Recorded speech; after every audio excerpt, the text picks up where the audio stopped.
দরজায় কর্নার হচ্ছে Copa America. 20 June থেকে শুরু হতে যাচ্ছে কোপা আমেরিকার 48তম আসর। এরই মধ্যে চলছে চুলচিরা বিশ্লেষণ, কে জিতবে 2024 সালের কোপা আমেরিকা। তারই ধারাবাহিকতায় এবার কোপা আমেরিকার উদ্বোধনী ম্যাচের ভবিষ্যৎবাণী করল বিরাল অ্যাকিলিস। এদিকে এবারের কোপা আমেরিকায় যুগান্তকারী এক দিক দেখা যাবে। মেসিদের ম্যাচ পরিচালনা করতে প্রথমবারের মতো মহিলা রেফারিদের দেখা যাবে। 16 দল নিয়ে অনুষ্ঠিত কোপা আমেরিকার ম্যাচ পরিচালনা করার জন্য 101 জন রেফারিকে রাখা হয়েছে, যার মধ্যে 8 জন মহিলা রয়েছে, এমনটাই জানিয়েছে দক্ষিণ আমেরিকার ফুটবল সংস্থা।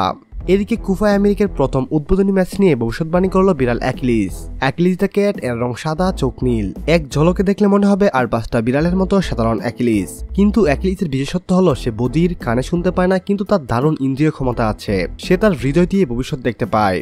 বিরাল অ্যাকিলিসকে দিয়ে 2021 সালের কোপা আমেরিকার ভবিষ্যৎবাণী করানো হয়। তখনও বিরাল অ্যাকিলিসের ভবিষ্যৎবাণী 85% মিলেছিল। এরপর 2022 সালের কাতার বিশ্বকাপের ভবিষ্যৎবাণী করে বিরাল অ্যাকিলিস, এবং তার ফলাফল হুবহু মিলেছিল তার সঙ্গে। এবারের কোপা আমেরিকায় আর্জেন্টিনা ভার্সেস কানাডার উদ্বোধনী ম্যাচটি ভবিষ্যৎবাণী করানোর জন্য বিড়ালটির সামনে 2টি খাবার পাত্র দেওয়া হয়।